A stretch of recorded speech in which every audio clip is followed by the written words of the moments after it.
Today we have a very urgent, important conversation and topic that I have been instructed to stop everything I'm doing and share with you. It's very powerful information about our mirrors and our masks and how they work and how they attempt to assist us along our path. So hold that thought. I'll be right back. Welcome to Howling at the Moon, where the mystical meets the practical, and the canine spirit guides lead the way. I'm your host, Heatherleigh Strom. In 2022, I experienced a sudden, life-changing spiritual awakening. After a lifetime of struggling with, who am I and why am I here? For 5 decades, the world felt cold and confusing. Now I see the patterns, the purpose, and the bigger magical picture. My mission? To help you find your way through your own awakening journey. Here, you'll discover limitless possibilities for spiritual growth, powerful healing frequencies, and extraordinary energetic professionals, each designed to guide you into deeper healing and remembrance. Some episodes feature enlightening wisdom from spiritually evolved guest healers, visionaries, and authors.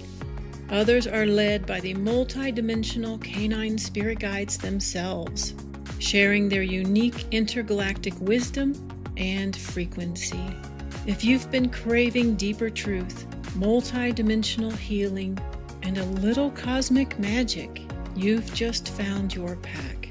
Listen and watch on Spotify or YouTube and bring the magic back into your life. Today, something really extraordinary happened, and I want to share it with you. I've been instructed to share it with you from the Canine Spirit Guides. It's very important. It's a great example of how these guides can work on many fronts. I think if you followed me for a little bit, you might have heard me on multiple occasions share about one of the guides, specifically Oregon, who is on the cover of the book. She's the Black Panther and the Basenji. She is very powerful in removing masks that block us, number one, from seeing ourselves, and also that we use to portray a false sense of self to the world. So we tend to hide behind these masks. But what I have found in healing sessions with her is that it's not so much what we're hiding from sometimes. I've actually seen in these masks that they have a mirror on the inside of them. So when we put up masks for to hide behind, and we're not conscious of this, it's a very subconscious event that happens. The ego does this automatically to protect us from being hurt, to protect us from other people judging us, and to protect us from our own self-judgment. So when these masks go into place, they actually have a mirror on the back of them. And I've seen these with people I've worked with. And this mirror reflects back to us the actual pain and fear and lies that we are circulating through our psyche that we tell ourselves. And when this happens, it's like a filter through your senses. So you tend to only see these things, and there's a reason for it. So if you have a mask that's telling you that the world is dangerous, or people can't be trusted, or humans are abusive, then that's all you're going to see when you interact with the world. And that's why it's so important that these masks be healed and removed. And that's what Oregon does in her healing sessions, and you can't effectively connect to your higher self or your actual divine soul until this is actually removed. You can't see past it. So she's a critical step in our ability to heal and ascend and expand our energetic frequency, our awareness, our spirituality. So what happened today was I received a review of my book from a person that I don't know in North Carolina. I'm going to show you the review here in a second. But when I read her review, her energy just washed over me. And essentially, I got to see life through her mask. And it was a very painful place. I could feel her pain. And I was honored that she felt the need to share openly and honestly from her heart. And it's very important that we discuss this because this effect that you're going to see, what she writes about, is exactly how this book works. It's exactly what's going to happen, possibly when you read it, when your family reads it. The book will stir up anything that you need healing for or with, and it will bring it to the surface, and it can be a horrific explosion of emotion. And it's not just because some of the stories in the book are really, really sad, because they are. I mean, let's face it, most of the dogs in the book that I share have passed on. So we've got some stories about dogs leaving, and that's not a comfortable experience for most people. But it's necessary for you to understand. So I had to share that part. Not all of them you'll be experiencing that, but some of the key players, it was very important I shared that part of their story, because at that moment there was a major opportunity for growth. But if this book speaks to you, it's not just the sadness from the dog's passing. It's the energy that the canine spirit guides are stirring up in you, and they're bringing these emotions to the surface for a reason, so that these energies can be healed and dissolved and removed forever. This is exactly what they did with me. This book was hard to write. I was openly honest, flayed open in front of all of the world so that you could see exactly the inner workings of my process, my growth, my pain, my agony, so that it would resonate within you. So let's look at this review. I'm going to read it for those of you who are listening so that you know what it says. It's titled, "If You Want to Cry, Listen to This Book." And that is true. There is a disclaimer. Obviously, she listened on Audible. There is a disclaimer in the beginning of the book that says, "I encourage you to abandon any limitations you have about reading sad stories about animals, because it is within our pain and the difficult parts of our life that we receive the greatest learning. The sad parts are filled with revelations and gifts. So I encourage you to courageously venture forward." So that was an added content to the Audible book, because I knew it was going to be hard for some people to read this or listen to this book. And I encourage you to do it anyway. But let's continue with her heartfelt comments here. "Many times I wanted to stop listening and abandon this book. I'll be honest, I thought this book was about dog spirit guides. Although it has information about spirit guides, most of the book is gut-wrenching, painful stories about dogs being mistreated by the author or her father." That's not true, but that's her experience. That's her version of the story, and we'll talk about that in a little bit. I know she is telling these stories to teach others, but for someone like me who is highly sensitive to the feelings and pain of animals, especially dogs, at times it was unbearable. The mysterious disappearance of her first dog with her puppies when Arthur was a small child was painful to hear. The fact that her mother still refuses to tell her what happened to her dog with her puppies makes me think that her parents killed them all. If they gave them away, they would have told her. And there's some assumption on her part there, but I'm not going to argue with any of that. Then the story about her selling her dogs to get a horse, it made me really upset. Dogs went from her protectors and best friends to objects to sell because they were not good enough anymore. At the end, she lost her dogs and didn't get the horse. Dogs were upset and devastated, not knowing why she sent them away. They never knew another human but her. She betrayed them. The only excuse I will accept is she was a teenager at that time. She didn't know any better. And that's true.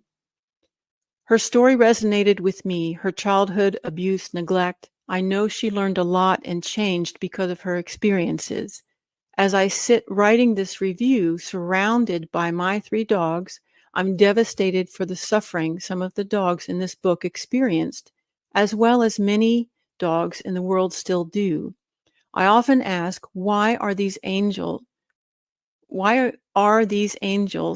have to suffer so much in the hands of the people who, when all they ever want to do is love them? What will it take to change humanity and be kind? And that's kind of the point of the book. One of the points of the book, anyway. Overall, I recommend that you listen to this book. The lesson is child abuse leads to animal abuse. I can't say that I agree with that statement, but that's her experience. Generational pain must be healed and stopped. Absolutely, I agree with that statement, and that is one of the messages in the book. When parents abuse children because they were abused by their own parents, it changes children's brains to be abusive towards animals and their own children. I can't say that that was my experience, but again, this is her experience. Someone has to stop the pattern and make a decision that they will break this pattern. I know it's possible because I too was physically and emotionally abused by my parents. Yet I could never be cruel to my children or animals. As a teenager, I looked my mother in the eye and told her that I will live my life exactly opposite of the way she lived hers. I kept my promise, and I know that anyone can make a decision not to be cruel. That's true. Precious dogs are here for us to heal. Often they suffer to help us learn and heal the pain. And that's absolutely true. The reason I wanted to share this was because, like I said, when I read her review, it's like her soul, her spirit just came and sat in my lap and showed me where she was, showed me what she was feeling. I could feel her emotions as strongly as my own, and it felt very uncomfortable. It was exactly where I had sat before the canine spirit guides worked with me. And so what she's seeing in this book, what she's picking up on, it appears to be a negative review, yet she gave me 3 5-stars. So what she's picking up on is the triggering that the guides have provided her. There's some healing that needs to be done. So the statements that she makes, the absolute statements that she makes about the world and about abusers and about how the dogs were abused, that's what she extrapolated from the book because of her mirror, because of her mask. She was not able to draw in the healing frequency of what the canine guides were offering. And it kind of sounds like she might not have even finished the book. I could be wrong. I don't know. She's welcome to correct me on that. And I would love to have a chat with her if she's watching, or if anyone who knows who wrote this, review, please put us in contact. I would love to have a chat with her, a heartfelt chat, because I'm very grateful for her willingness to share herself. But it's a learning opportunity, and that's why I wanted to kind of pick it apart a little bit to demonstrate how what we perceive in the world is filtered through what we need to heal in ourselves. So I had the same thoughts as her before I wrote the book, before the canine guides came into my life, before they explained to me how everything worked and why everything happened, before they healed me magically and energetically through our sessions together. And this is how it works. So other people will read the book, and I've gotten lots of different perspectives by people who've read the book. Other people who read the book don't even resonate with the parts that she resonated with. Instead, they see the healing parts or they see the spiritual parts, because when you get to that point of expansion, you can understand the big picture. You can understand your own journey, your own pain, and you can just read the book and go, I get it. I get it. This was all necessary in order for me to understand. And none of the dogs in the stories were abused. They went willingly along a journey with me, knowing exactly where I was and exactly what I needed. And the point of the book is that the canines are so much more advanced than we are. When they come into this world, they are already part of our soul family, and they know what we need. It's very hard on this earth plane. It's the hardest place to incarnate. And as we lose connection, as we feel isolated from our source, it gets even harder and harder to find our way back. But that's the point of being here. So the canines provide us with the tools, and they're not really able to like lay it all out for us and share it obviously with us, because they're not allowed to interfere. So they are kind of, sort of, not really, but sort of passive on our journey. But what my book reveals is that they are participating much more actively than we realize. So do please take that into consideration. But for someone like this, for this type of perspective, if you were my client and we were working in a session together, there is a lot of healing opportunity there. And the guides are really activating her. They're revving her up and attempting to get her to see what needs to be healed within herself. And when that is healed, she won't see the pain anymore. She'll read this book and she'll see the joy. She'll see the growth. She'll see how beautifully the canines served me on my journey, and how they willingly walked next to me through the process and provided me with the experiences that I required. And they protected me and guarded me throughout the entire journey, not just this life, but other lives as well. So this is a heavy topic, and this is an important topic. So I'm very grateful for the reviewer who was so openly honest and just laid her heart out there on her review. Thank you. Thank you. Thank you. I hope that someday we meet and we can have a conversation and share some energy.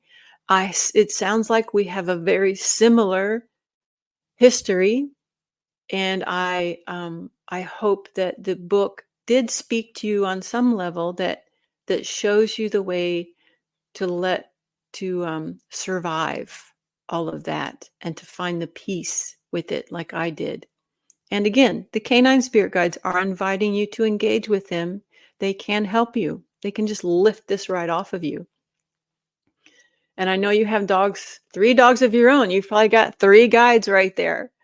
So, all right. So in light of this conversation, and in light of the topic with the mask and the mirrors, the guide that wishes to deliver a very special, very, very special healing for this podcast today is Oregon. And she is the dog, the guide on the cover of the book. We've got the Black Panther and the Basenji. So she's coming forward to offer us some healing. So I would like for those who wish to receive the healing to acknowledge this out loud or psychically, however you wish to do it. Acknowledge that you wish to receive this healing, this whatever it might be, because I don't know yet. I haven't downloaded it. Thank you for joining me today. The healing session for this episode with the Canine Spirit Guides is now available exclusively through my subscriber portal on Substack. These energetic downloads are sacred transmissions, and by moving them to a dedicated space, I can connect more intentionally with those of you who feel called to receive them. It also helps me get to know you a little better so that I can more effectively serve and support this growing community. If you'd like to access the healing frequencies of this episode's Canine Spirit Guide and future transmissions, just head over to my Substack at heatherleighstrom.substack.com and become a subscriber. Whether you join us there or simply tune in here, the Canine Spirit Guides and I are so grateful to share this path with you. And be sure to stay put because there might be more coming on this podcast. Okay. Wonderful. Wonderful, you guys. That was powerful.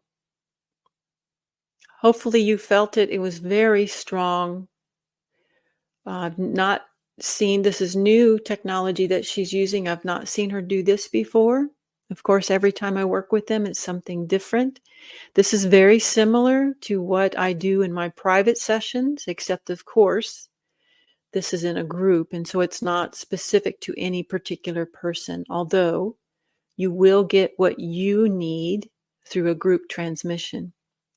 So if you require or if you're interested in finding your own answers to your own specific path, schedule a private session with me. Thank you so much for listening. Thank you so much, whoever wrote that review. It was incredibly helpful, empowering, beautiful, and I thank you for sharing your heart with the world. Canine Spirit Guides, The Healing Power of Man's Best Friend by Heatherleigh Strom. We've always suspected dogs are magical angels from God. In this groundbreaking book, you'll discover the specific divine gifts our canine companions really possess as they facilitate our healing, elevate our awareness, and expand our consciousness. Man's best friend has their own spirit guides, which is why they appear in our lives just when we need them most. This award-winning book, Canine Spirit Guides, The Healing Power of Man's Best Friend by Heatherleigh Strom, is available on Amazon.com and heatherleighstrom.com. Get your copy today and begin your journey.